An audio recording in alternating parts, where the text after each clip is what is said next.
মৰমৰ ছাত্ৰ ছাত্ৰীসকল, আজি আমি সমাধান কৰিম 2024 অহা মেথমেটিক্সৰ ফাইনেলৰ MCQ সমাধান গণিতৰ। প্ৰথম কুৱেশ্যন,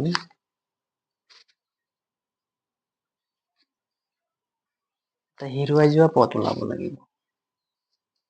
পদটো কি হ'ব? 4 8 8 ইয়াতে নাই, গোটেইকেইটা হৈছে x ৰ মান আৰু ইফালে হৈছে এইকেইটা y ৰ মান। এই ইয়াতে y ৰ মানটো হেৰুৱাই আছে, এইটো কেনেকৈ ওলাম? এইটো ওলোৱাৰ কাৰণে আমি ফৰ্মুলা এটা কৰিব লাগিব। কি আছে ইয়াতে যে 4 8 8 ইফালে নাই। এনেবোৰ পদ ওলোৱাৰ কাৰণে আমি এটা ফৰ্মুলা ব্যৱহাৰ কৰিম, x1 x2 y2 by y1। এইকেইটা হৈছে x, এইকেইটা হৈছে y। এইটো কি ফৰ্মুলা ব্যৱহাৰ কৰিব লাগিব? আমি কওঁ x1 তাৰমানে এইটো 4, x2 8, y2 y2 টো আমাৰ নাই, এইটো y1 হয়, নাই আমি a বুলি ধৰি ললো, y1 হৈছে 8। এতিয়া এৰ মানটো ওলালে আমাৰ খালি ঠাইটো ওলাই যাব, 8 8 কাটি দিব পাৰো, এৰ মান কিমান হ'ল 4। এইটো শুদ্ধ উত্তৰ কিমান হ'ব? শুদ্ধ উত্তৰ হ'ব আমাৰ 4। C নম্বৰ অপশ্যনটো ৰাইট হ'ব। দ্বিতীয় কুৱেশ্যনটো চোৱা, কি কৈছে? তলৰ কোনটো বৰ্গসংখ্যা নহয়? চোৱা, বৰ্গসংখ্যা নহয়, আমি কি জানো যে বৰ্গসংখ্যা যদি নহয় তেনেহ'লে সেইবোৰ সংখ্যাৰ শেষত অযুগ্ম সংখ্যক 0 থাকিব লাগিব, এককৰ স্থানত 2 থাকিব লাগিব, 7 থাকিব লাগিব, 8 থাকিব লাগিব। যিহেতু আমাৰ ইয়াতে অপশ্যনত 1 আছে, 1 থাকিলে বৰ্গসংখ্যা হ'ব শেষত 572। চোৱা, এইটো সংখ্যাৰ শেষত একক স্থানত 2 আছে, যাৰ কাৰণে এইটোৱে আমাৰ বৰ্গসংখ্যা নহ'ব। ইয়াতে 9 আছে, 9 থকাটোতো বৰ্গসংখ্যা হ'ব, 6 থাকিলেও বৰ্গসংখ্যা হয়, হ'ব। শুদ্ধ উত্তৰ হ'ব কি আমাৰ বি নম্বৰ। 3 নম্বৰ কুৱেশ্যনটো চোৱা, কি লিখা আছে? যদি m n ৰ ঘনমূল হয় তেন্তে n ৰ মান কিমান? m টো n ৰ ঘনমূল, n ৰ ঘনমূল। n এটা সংখ্যা হলে, n যদি এটা সংখ্যা হয় তেনেহ'লে n ৰ ঘনমূলটো এনেকুৱা হ'ব নে নাই? নিশ্চয় হ'ব। এইটোৰ মানটো কুৱেশ্যনত কি কৈছে? m। তেনেহ'লে এই n ৰ মানটো কিমান?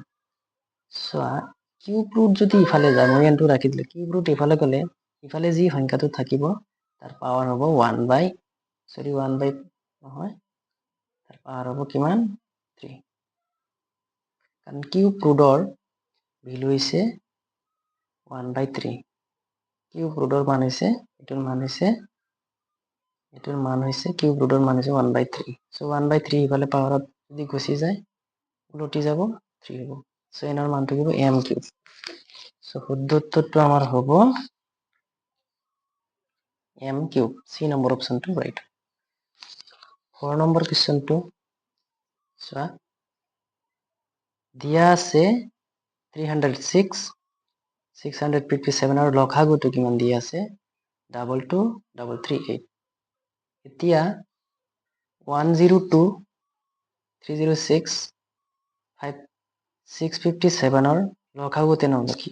চোৱা, ইয়াতে 306 আৰু 657 ৰ লসাগুটো এইটো হয়। নেক্সট আমাৰ এটা সংখ্যা বঢ়াই দিছে 102 আৰু আগৰ দুটা সংখ্যাৰ লসাগু কিমান? এইটো অলপ লজিকেলি আমাৰ চাব লাগিব।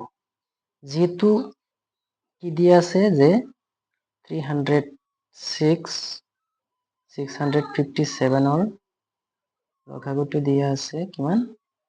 22338। এতিয়া আমাক কি কৰিছে? এই সংখ্যা দুটাৰ ঠাইত আৰু এটা নতুন সংখ্যা দিছে 102 306 657। এতিয়া এই তিনিটাৰ লসাগু কি? যিহেতু এই দুটাৰ লসাগু আমাৰ কি হয় 22238 এতিয়া আমি চাব লাগে এই সংখ্যা দুটাৰ মাজত যদি হৰণ যায় তেনেহ'লে লসাগু আগতটোৱে থাকে আমি দেখা পাই আছো 1022 306 মাজত ডিভাইড যায় যাৰ কাৰণে কি হ'ব এলচিএম আগতটোৱে থাকিব এটার শুদ্ধ উত্তর হবো আমার অপশন বি অর্থাৎ যেটো লসাগু দিয়া আছে এটাই আমার অ্যান্সার হবো 2238 অপশন বি হবো শুদ্ধ উত্তর নেক্সট 5 নম্বৰ কোৱেশ্চন উক্তি 1 ধনাত্মক অযুগ্ম সংখ্যা 2k + 1 আৰ্হিৰ বৰ্গ সদায় 8 ৰ গুণিততকৈ এক বেছি ধনাত্মক অযুগ্ম সংখ্যা আমি কি জানো এই ধনাত্মক অযুগ্ম সংখ্যা কি হ'ব ধনাত্মক অযুগ্ম সংখ্যা হৈছে আমাৰ 1 3 5 এইকেইটা বৰ্গটো আমাৰ চাব লাগিব 1 ৰ বৰ্গ কি হয় 1 3 বৰ্গ কিমান হয় 9 আৰু 5 ৰ বৰ্গ কিমান হয় 25 এতিয়া এই বৰ্গ সংখ্যাবোৰ চাব লাগে যে 4 ৰ গুণিততকৈ এক বেছি বুলি কৈছে ঠিক আছে সো 9 টো আমাৰ কি হয় 4 * 2 8 হয় তাতকে এক ডাঙৰ সেম 25 4 * 6 + 1 সো 4 গুণিতক হয় এক বেছি যাৰ কাৰণে এইটো উক্তি আমাৰ কি হ'ব এইটো উক্তি পাম আমি সত্য এতিয়া এক নম্বৰটো সত্য দ্বিতীয় উক্তিটো আমাৰ চাব লাগে ধনাত্মক অযুগ্ম সংখ্যা যদি 2k + 1 আৰ্হিৰ বৰ্গ সদায় 4 ৰ গুণিততকৈ ডাঙৰ সৰি আগতটো 8 ৰ গুণিততকৈ এক বেছি আছে ঠিক আছে 4 গুণিতক আৰু 8 ৰ গুণিতক একে কেছত যাব সো 4 ৰ গুণিততকৈ কি হ'ব অযুগ্ম সংখ্যাটো হৈছে সেম একে বস্তু যেটো 4 ৰ গুণিততকৈ এক বেছি হয় আৰু 8 ৰ গুণিততকৈ এক বেছি হয় কেছটো একে হয় সো এইটো দুইটা উক্তি শুদ্ধ হ'ব দুইটা উক্তি শুদ্ধ হ'ব সো অপশন চাব লাগে আমার অপশন ইয়াতে কি লিখা আছে অপশন 1 আৰু 2 দুইটা সত্য এটাই হ'ব আমার অপশন এইটো উত্তর হ'ব বাকি এটা আমার চাব না লাগে নেক্সট কোয়েশ্চনটো আমার চাব লাগে নেক্সট কোয়েশ্চনটো কি লিখা আছে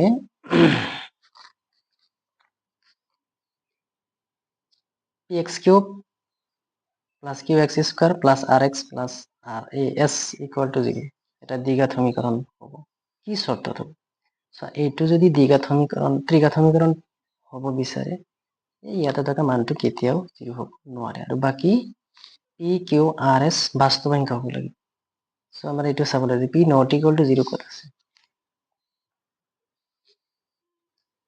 সো অপশন ডি p ≠ 0 আছে বাকি ইয়াতে q ≠ 0 আছে কিন্তু q তো 0 হ'ব নোৱাৰে ইয়াতে q তো 0 হৈ গ'লে এইটো কি হ'ব রৈখিক সমীকরণ হৈ যাব যাৰ কাৰণে কি হ'ব উত্তৰ আমাৰ কি হ'ব ডি হ'ব অকল p ≠ 0 থাকিব লাগে বাকি ভাগটো হ'ব নোৱাৰি অপশন ডি শুদ্ধ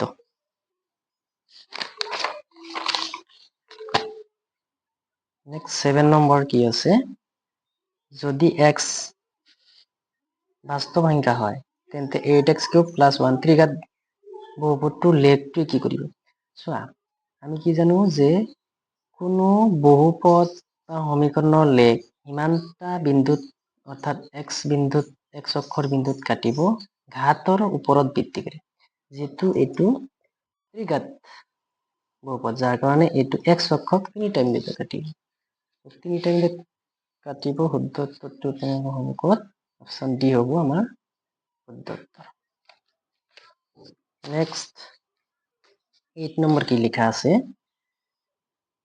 4x + 2b2y + c2 = 0 আৰু 4x + b2y + c2 = 0 সমীকৰণ জোড়ৰ এটা অদ্বিতীয় সমাধান থাকে অদ্বিতীয় সমাধান থাকার শর্তটো কত ইয়াতে কিবা ভ্যালু মান বহাই দিছে, ভ্যালু হৈ আছে। সো এটো কি কৰিব লাগে কি জানো, অদ্বিতীয় সমাধান থাকিবলৈ হলে এটা ফৰ্মুলা আছিল কি যে অদ্বিতীয় যদি হ'ব বিচাৰে a1/a2 not equal to b1/b2 হ'ব লাগিব। সো ইয়াতে অপশনত যেহেতু a1 ৰ মান দিয়া আছে আকৌ b2 ৰ মান দিয়া আছে, সো এটা আমি কনসিডাৰ কৰিবলৈ কনসিডাৰ কৰাৰ পিছত যেটো অপশনত আমি এনেকুৱা পাম সেইটো হ'ব শুদ্ধ উত্তৰ। সেইটো মানে মানবোৰ বহুৱাই চাবা নিশ্চয় সি নম্বৰটো শুদ্ধ হ'ব। বাকি বিলাকৰ কাৰণে ইকুয়াল ভ্যালু হ'ব, বেলেগ সূত্ৰ হ'ব, কিন্তু এইটো সূত্ৰ পাবলৈ হলে আমাৰ সি নম্বৰ শুদ্ধ উত্তৰটো হ'ব। সি নম্বৰ 9 নম্বৰ কি লিখা আছে, x অক্ষৰ ওপৰত থকা যিকোনো এটা বিন্দু, সহজ একেবাৰে x অক্ষৰ ওপৰত এটা বিন্দু হ'বলৈ হলে x, 0 হ'ব লাগিব, কাৰণ x ৰ মান এটা থাকিব লাগিব, y ৰ মানটো 0 হ'ব। সো অপশনত a, 0 থাকিলে শুদ্ধ উত্তৰ হ'ব। চাও কোনটো আছে, অপশন এ x, 0 আছে, এটোৱে শুদ্ধ। বাকি বোৰ নহয়, এটো y অক্ষৰ ওপৰত থকা হ'ব, এটো নহয়, এটো যিকোনো বিন্দু হ'ব পাৰে। 10 নম্বৰ কোৱেশ্চনটো কি আছে যে দ্বিঘাত বহুপদ px = 4x² - 1 ৰ শূন্য কেইটাৰ যোগফল। এইটো বহুপদৰ শূন্য কেইটাৰ যোগফল, যেহেতু এই বহুপদটো দ্বিঘাত বহুপদ, শূন্য কেইটা হ'ব, দুটা, এই দুটাৰ যোগফল কিমান। চোৱা, বহুপদ এটাৰ শূন্য দুটাৰ যোগফল হ'বলৈ হলে কি হ'ব লাগিব, যদি শূন্য দুটা কি হয় আমাৰ ULFA plus beta minus b/a হ'ব। x ৰ সহগ আৰু x² সহগ বহুৱালে শুদ্ধ উত্তৰ পাই যাম। কি দিয়া আছে মাইনাস লিখিলা, এইটো কুৱেশ্যনত আমি b ৰ সহগ দেখা পোৱা নাই, b অৰ্থাৎ x নাই, সহগটো নাই, 0, তলত যিয়ে তুমি নোহোৱা x² 0, x² সহগ তোমাৰ 4 দিলা, 0। শুদ্ধ উত্তৰ হ'ব আমাৰ 0 থকা অপশন বি নম্বৰটো আমাৰ কি হ'ব শুদ্ধ। নেক্সট কি হ'ব, √2, √8, √18, √32 সমান্তর প্ৰগতিটোৰ সাধাৰণ অন্তৰটো কি হ'ব। সো এইটোৰ আগত সাধাৰণ অন্তৰটো আমি উলিয়াই ল'ব লাগিব। সাধাৰণ অন্তৰটো কি হয়, দ্বিতীয় পদৰ পৰা প্ৰথম পদটো বাদ দিলে যি মান থাকি যায় সেইটো হৈছে সাধাৰণ অন্তৰ। √8 - √2 যদি কৰো, চোৱা √8 - √2, সো এইটো কৰিলে কি পাম, √8 আমি ভাঙিব পাৰো 2√2 বুলি লিখিব পাৰো, -√2, সো 2√2 পৰা এটা √2 গ'লে অনলি √2 থাকে। এটো হৈছে আমাৰ এইটো কুৱেশ্যনৰ কাৰণে সাধাৰণ অন্তৰ। এতিয়া এই সাধাৰণ অন্তৰটো ইয়াতে তুলনা কৰি কৈছে যে অপশন এত কি কৈছে, 2, 4, 6, 8 সমান্তৰ প্ৰগতিটোৰ সাধাৰণ অন্তৰতকৈ ডাঙৰ, মানে ইটো যিমান হ'ব তাতকৈ সেইটো ডাঙৰ হ'ব বুলি কৈছে। সো এইটো 4 ৰ পৰা আমি যদি 2 বাদ দিওঁ, এইটোৰ কাৰণে সাধাৰণ অন্তৰ হ'ব 4 - 2, 2। এতিয়া এই 2টো আগৰটোতকৈ ডাঙৰ দেখা পাইছো, কিন্তু ইয়াতে কি কৈছে কুৱেশ্যনত যে আগত যিটো পাইছা সেইটো কি হ'ব, এই যিটো সমান্তৰ তাতকৈ ডাঙৰ হ'ব। এইটো মিছা কথা, আগৰটো সৰু হয় ইয়াতকৈ ডাঙৰ নহয়। অপশন বি √32, √18, √8 সমান্তৰ প্ৰগতিৰ সাধাৰণ অন্তৰৰ লগত সমান হ'ব, এইটোৰ লগত আগৰটো সমান হ'ব বুলি কৈছে। এইটোত কি আছে এইটোৰ পৰা এইটো বাদ দিলে চোৱা, আল্টিমেটলি আমি সৰুটোতকৈ ডাঙৰটো বাদ দিলে মাইনাছ পাম, কিন্তু আগত এইটো পজিটিভত পাইছো, সমান হ'ব নোৱাৰে। অপশন সি √15, √98, √162 সমান্তৰ প্ৰগতিৰ সাধাৰণ অন্তৰৰ লগত সমান, এইটোৰ লগত সমান হ'ব। √98 - √50, √98ক আমি 49 × 2 বুলি লিখিব পাৰো, এইটোৰ কাৰণে কি হ'ব 7√2 হ'ব, মাইনাছ 50ৰ কাৰণে কি হ'ব 25 × 2, 5√2 হ'ব। সো এইটোৰ এনসাৰ পাম 2√2। সো এইটো আগতকৈ ডাঙৰ হ'ব, সমানটো নহ'ব। সো এইটো কি হ'ব আমাৰ শুদ্ধ এনসাৰ হ'ব ডি নম্বৰটো। তেনেহ'লে আমাৰ শুদ্ধ হ'ব যে 0ৰ পৰা 1/√2 বাদ দিলে মাইনাছ 1/√2, এই মাইনাছ 1/√2 আগত পজিটিভ পাইছিলা, তাৰ মানে এইটো সৰু হ'ব। কি কৈছে সাধাৰণতকৈ ডাঙৰ, তেনেহ'লে আগতটো ইয়াতকৈ ডাঙৰ হ'ব। শুদ্ধতৰ এইটো। 12 নং কুৱেশ্যন, √32, √18, √8 সমান্তৰাল বহুপদীৰ সাধাৰণতৰ লগত সমান হ'ব। এইটোৰ লগত আগতটো সমান হ'ব বুলি কৈছে। এইটোত কি আছে √, এইটোৰ পৰা এইটো বাদ দিলে চোৱা, আল্টিমেটলি আমি সৰুটোতকৈ ডাঙৰটো বাদ দিলে মাইনাছ পাম, কিন্তু আগত এইটো পজিটিভত পাইছো, সমান হ'ব নোৱাৰে। অপশ্যন চি √15, √198, √162 সমান্তৰ প্ৰগতিৰ সাধাৰণতৰ লগত সমান, এইটোৰ লগত সমান হ'ব। √98 মাইনাছ √50, √98ক আমি 49 into 2 বুলি লিখিব পাৰো। এইটোৰ কাৰণে কি হ'ব 7√2 হ'ব, মাইনাছ 50ৰ কাৰণে কি হ'ব 25 into 2, 5√2 হ'ব। সো এইটোৰ এনসাৰ পাম 2√2। সো এইটো আগতকৈ ডাঙৰ হ'ব, সমানটো নহ'ব। সো এইটো কি হ'ব আমাৰ শুদ্ধ এনসাৰ হ'ব ডি নম্বৰটো। তেনেহ'লে আমাৰ শুদ্ধ হ'ব যে 0ৰ পৰা 1/√2 বাদ দিলে মাইনাছ 1/√2, এই মাইনাছ 1/√2 আগত পজিটিভ পাইছিলা, তাৰ মানে এইটো সৰু হ'ব। কি কৈছে সাধাৰণতকৈ ডাঙৰ, তেনেহ'লে আগতটো ইয়াতকৈ ডাঙৰ হ'ব। শুদ্ধতৰ এইটো। 12 নং কুৱেশ্যন, এটা ত্ৰিভুজৰ ভূমি 10% বঢ়াই দিয়া হৈছে, আকৌ উন্নতি 10% হ্ৰাস কৰা হৈছে, গতিকে ত্ৰিভুজটোৰ নতুন কুৱেশ্যন। এনেকুৱা কুৱেশ্যন যে হ্ৰাস আৰু বৃদ্ধি পালে ফৰ্মুলা এটা আছে, যে ফৰ্মুলা আছে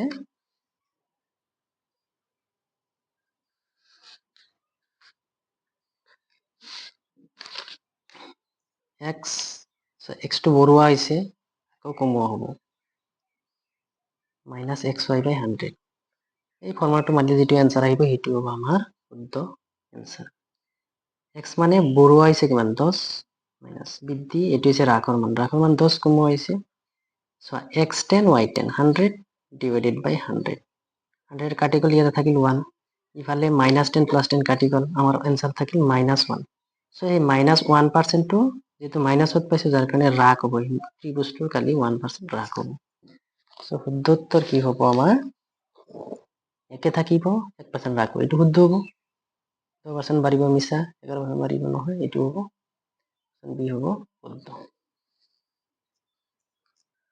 12 নং কুৱেশ্যনত লিখা আছে যে আৰ বিন্দুৱে এবি ৰেখাখণ্ডক কেনেদৰে ভাগ কৰিছে, যাতে AR টো 3/4 ABৰ কি হয় 4 ভাগ কৰি 3 ভাগ হয় AR। তেনেহ'লে এই আৰ এ এবি বাহুটোক কিমান অনুপাতত ভাগ কৰিব। চোৱা কুৱেশ্যনটো কি কৈছে যে এবি যদি এডাল ৰেখা থাকে, এই ৰেখাডালক যদি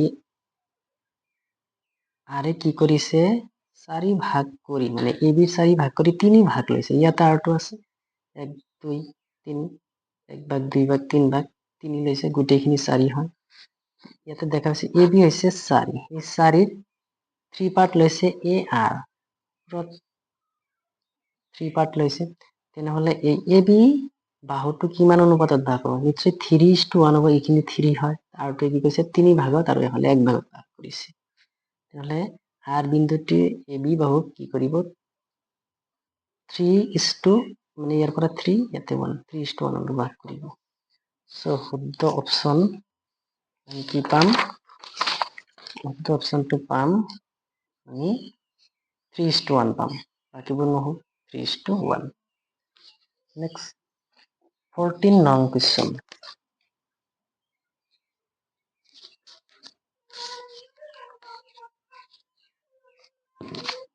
14 নং কুৱেশ্যনটো কি লিখা আছে, p-1,0 এটা বৃত্তৰ কেন্দ্ৰ, এটা বৃত্তৰ কেন্দ্ৰ -1,0 আৰু কি হৈছে সেই বৃত্তটোৰ ওপৰত থকা এটা বিন্দু, পৰিধিত থকা এটা বিন্দু, বৃত্তটোৰ ওপৰত থকা আন তিনিটা বিন্দুবোৰ হ'ল ইয়াতে 4টা অপশন দিছে, সেই 4টাৰ কোন 3টা সেই বৃত্তৰ ওপৰতে বিন্দু হ'ব।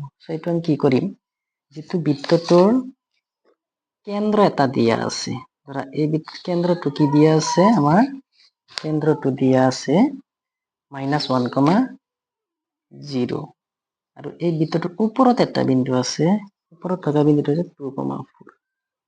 এতিয়া আমি কি কৰিম, এই কেন্দ্ৰ আৰু বৃত্তৰ পৰিধিটো সংযোগ নিশ্চয় ব্যাসাৰ্ধ, এই ব্যাসাৰ্ধৰ দৈৰ্ঘ্যটো আমি চাব লাগিব। এৰপৰ এখানে ডিস্টেন্স লেসন 7 পৰা আহিছে, স্থানাঙ্ক জ্যামিতিৰ পৰা কি হ'ব, √/, ইয়াৰ মাজত দূৰত্ব লম, কি কৰিম x2 - x1 plus y2 - y1 ফৰ্মুলাটো ব্যবহাৰ কৰিম। কি হ'ব, x2 ইয়াৰ পৰা এইটো বিয়োগ কৰিলে কি হ'ব, 2 + 1 হোল স্কয়াৰ, 4 পৰা 0 বাদ দিলে 4 হ'ব, 4 স্কয়ার হ'ব, তেনেহ'লে 3 স্কয়ার 9, 4 স্কয়ার 16, 25। তেনেহ'লে ব্যাসাৰ্ধটো কি হ'ব, 5। এতিয়া বাকি 4টা বিন্দুৰ কাৰণে কোন 3টাই ব্যাসাৰ্ধ 5, অৰ্থাৎ দূৰত্ব কেন্দ্ৰৰ পৰা সিহঁতৰ যিটো দূৰত্ব 5 কৰিব, সেইটো হ'ব আমাৰ শুদ্ধ উত্তৰ। তোমালোকে কি কৰিবা, এই যিটো কেন্দ্ৰ, সেই কেন্দ্ৰৰ পৰা এই বিন্দু এই দুটাৰ মাজত দূৰত্ব যদি ওলাই চোৱা যে এইটো 5 ওলাইছে, তেনেহ'লে এইটো হ'ব। তোমালোকে কৰি চাবা, এইটো 5 হ'ব, ইয়াৰ পৰা এইটো দূৰত্ব লৈ 5 হ'ব, এইটো নহ'ব, যাৰ কাৰণে অপশন 1, 2, 3 এইকেইটা শুদ্ধ থকা অপশন হ'ব, 1, 2, 3 এইকেইটা কি হ'ব, শুদ্ধ হ'ব। 15 নং কুৱেশ্যন কি কৈছে, বৃত্তৰ আটাইতকৈ ডাঙৰ জা, তাহলে কি কওঁ, বৃত্তৰ আটাইতকৈ ডাঙৰ জা, ধৰা এইটো এটা বৃত্ত, বৃত্তৰ এইটো জা হয়, ইটোও হয়, ইটোও হয়, ইটো, কিন্তু আটাইতকৈ ডাঙৰ হ'ব হলে এই জাডাল বৃত্তৰ কেন্দ্ৰৰ মাজেৰে যাব লাগিব, তেনেহ'লে এইটো কি বুলি কওঁ, বেগ বুলি কোৱা হ'ব। বেগ, বেগ কি হ'ব, শুদ্ধ। বেগটো আমাৰ কি হ'ব, শুদ্ধ।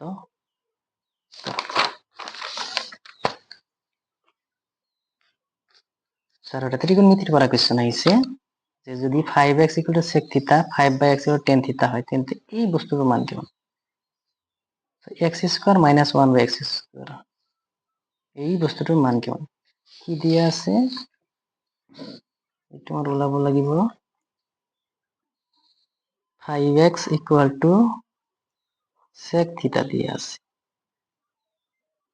5/x মানে দিয়া আছে tan θ দিয়া আছে, ইয়াতে x ইয়াতে x, এই বস্তুটো বিয়োগ হ'ব লাগিব। তেনেহ'লে এটা ফৰ্মুলা আছিল আমাৰ, কি ফৰ্মুলা আছিল যে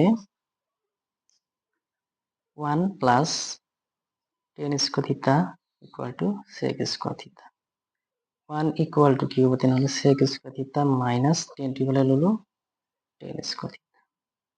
এতিয়া এই sec θ নিশ্চয় আমাৰ হাতত আছে, বহাই দিবা sec θ 5/x, কি কৰিবা 5x² - tan x², tan θ², tan θ মানে 5/x আছে,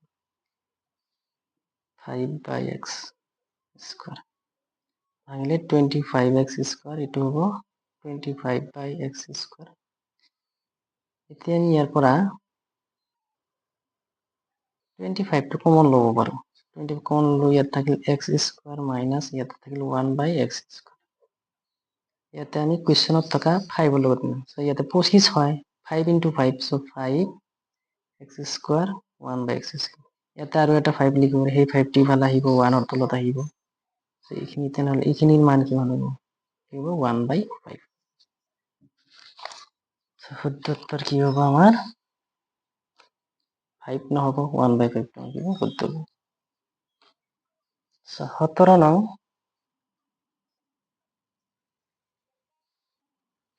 কুৱেশ্যনত কি লিখা আছে, 17 নঙত যে কিউ বিন্দুৰ পৰা এটা বিন্দুৰ স্পৰ্শকৰ দৈৰ্ঘ্য 24, কিউ এটা বিন্দু আছে, কিউ বিন্দু এইটো এটা বহি বিন্দু হয়, তাৰ পৰা স্পৰ্শকৰ দৈৰ্ঘ্য 24, বৃত্তটোৰ কেন্দ্ৰৰ পৰা আকৌ কিউ দূৰত্ব হ'ব 25, বৃত্তটোৰ ব্যাসাৰ্ধ কিমান হ'ব, চোৱা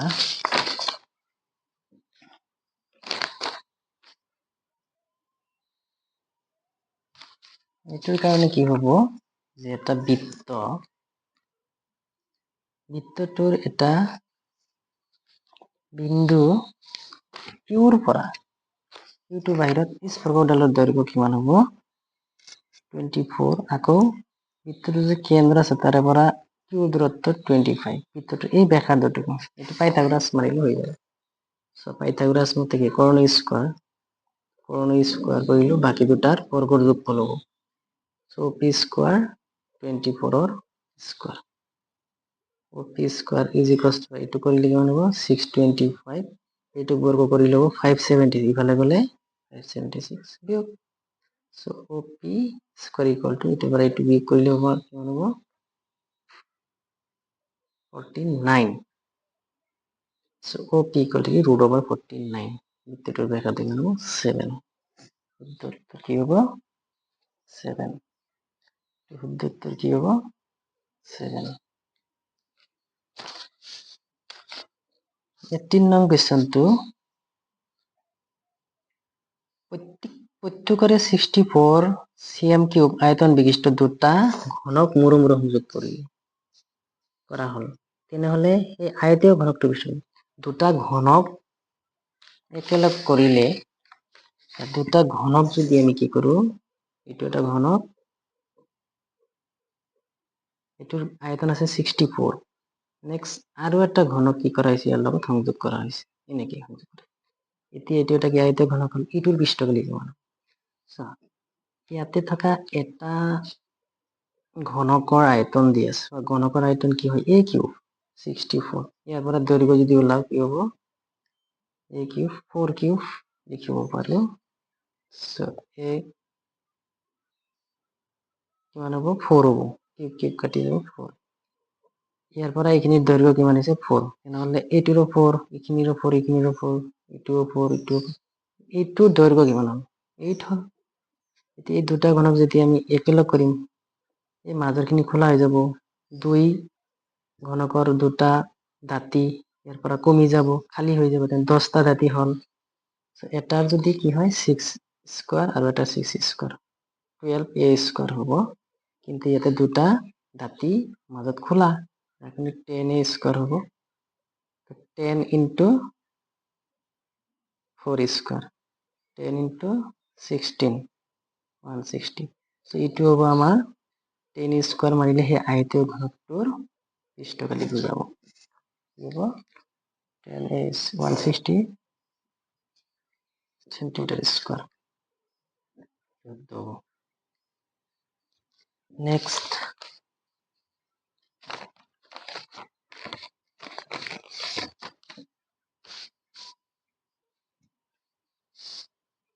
এটা question উদ্যকমত সজোৱা তথ্যৰাজি ইমানৰ মধ্যমা এইটো কেইটামান পদ দি আছে সেইকেইটা পদৰ কাৰণে মধ্যমা মানে মাজৰ মানটো 35 দিলে ইয়াতে তাক x ৰ মান দিব মধ্যমা আমি প্ৰথমত সংখ্যাকেইটা চাব লাগিব কি আছে 25 30 plus x 30 plus x plus 30 35 plus x 40 plus x এইকেইটাৰ মধ্যমা আছে ইয়াতে সংখ্যা কেইটা আছে এটা দুটা তিনিটা চাৰিটা পাঁচটা সব পাঁচটা সংখ্যা হলে অযুগ্ম হ'ব অযুগ্ম হলে আমাৰ কি হ'ব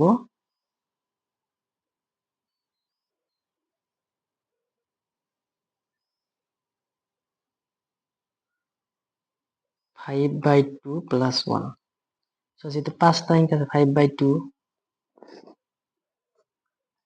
সরি এইটো নহয় সংখ্যা যদি পাঁচটা হয় 1 2 3 4 5 মাজতটো তেনেহলে কিমান হ'ব 3 নং পদ হ'ব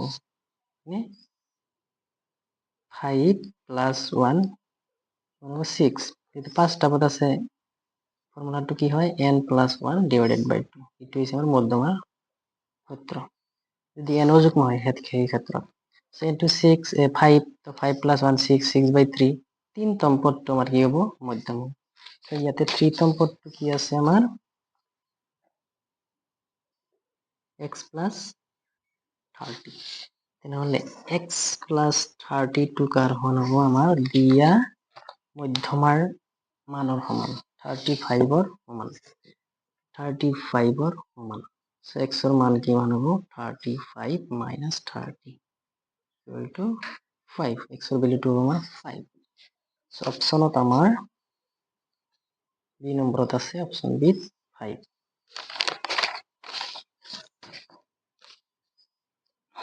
সো নেক্সট